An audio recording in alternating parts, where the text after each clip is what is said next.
Hello बच्चों। यहां लिखा है in a car race car A takes 4 second less than the car B to finish and passes the finishing point with a velocity v more than the car b। चलो पहले मैं यहाँ पे कुछ इंफॉर्मेशन लिख लेता हूं। ये कार ए है, यहाँ पे कार बी की इंफॉर्मेशन में लिखता हूं। क्लियर है? अब लिखा हुआ है both starts from rest. Both starts from rest मतलब दोनों की इनिशियल वेलोसिटी दी गई है 0। क्लियर है? अब अच्छा देखो, इसकी फाइनल वेलोसिटी अगर मैं v1 लिख लूं तो इसकी जो फाइनल वेलोसिटी है वो v1 प्लस v है, क्योंकि तुमको दिया हुआ है ना v more than car B. इसने टाइम t अगर t लिया तो लिखा है इसमें कि car A takes 4 second less, तो यहां का जो टाइम t होगा t डैश, इसको हम लोग लिख दे तो ये मिलेगा t-4।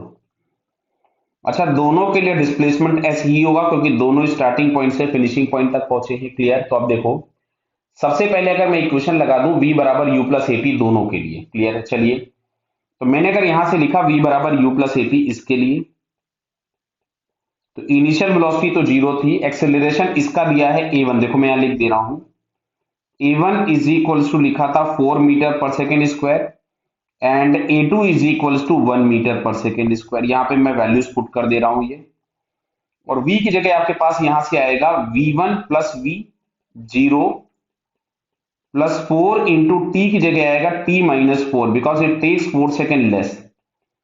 तो v1 प्लस v बराबर आ रहा है 4 इंटू t-4। ये हमारे पास आ गया इक्वेशन नंबर 1।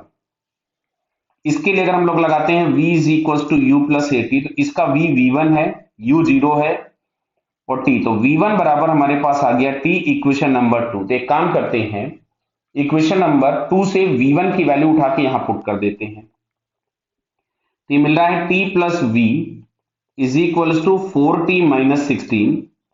तो v इज इक्वल टू हम लोगों के पास आता है 3t-16। ये आ गया इक्वेशन नंबर 3। क्लियर?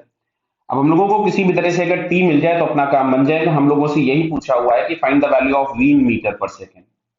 तो t कैसे निकालेंगे? तो अब देखो, अभी तक हमने s का यूज नहीं किया, तो दोनों के डिस्प्लेसमेंट सेम होने हैं। क्लियर? तो दोनों के डिस्प्लेसमेंट अगर हम सेम करके इक्वेट कर दें, तो जैसे यहां से s बराबर लिखोगे ut प्लस 1/2 ए की जगह यहां पे था 4 और टाइम है t-4 का होल स्क्वायर। तो यहां से s बराबर तुम्हारे पास आ रहा है 2 इंटू t-4 होल स्क्वायर। अच्छा, इसके लिए अगर मैं s निकालूं तो ut plus 1/2 acceleration is 1 and time is t।